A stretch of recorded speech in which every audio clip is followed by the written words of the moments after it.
कॉलेजमध्ये अभ्यास करत असताना खूपदा एक नाव खूपदा कानावर पडायचं. Philosopher king, philosopher king, philosopher king. अगोदर तर मला फिलॉसॉफर शब्द हा त्या फरसारखाच वाटायचा. ते मलमल नसतं का असं मऊ-मऊ. नंतर कळलं फिलॉसॉफर आणि फरमध्ये अंतर आहे. बरं सोडून द्या, हा भाग वेगळा. फिलॉसॉफर किंग ही संकल्पना कुणी मांडली, तर ही संकल्पना प्लेटोने मांडली.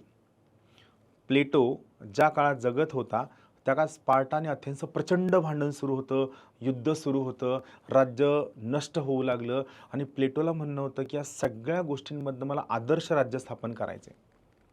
पण आदर्श राज्य स्थापन कोण करणार? प्लेटोचं म्हणणं होतं, या प्रकारचं आदर्श राज्य फिलॉसॉफर किंग करू शकतो. फिलॉसॉफर किंग तत्त्वज्ञ राजा.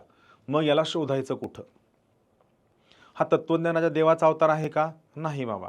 राजाचा मुलगा आहे का? बिलकुल नाही. म्हणजे विचार करा, त्या काळी प्लेटोनं विचार केला, की तत्त्वज्ञ राजा ना तर देवाचा अवतार आहे, ना कोणत्या राजाचा मुलगा आहे. तत्त्वज्ञ राजा कोण असेल? तर प्लेटोने दिला शिक्षणाचा सिद्धांत. सर्व लोकांना वैश्विक शिक्षण द्या.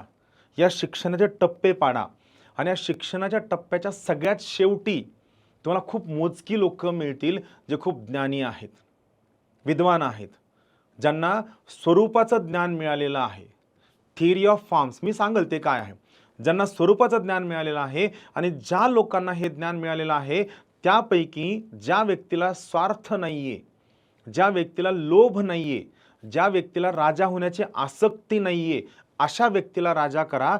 तोच व्यक्ती तुम्हाला आदर्श राज्य स्थापन करून देऊ शकतो. म्हणजे ज्याची राजा व्हायची इच्छा नाहीये, त्याला राजा करा. याला म्हणायचं फिलॉसॉफर किंग.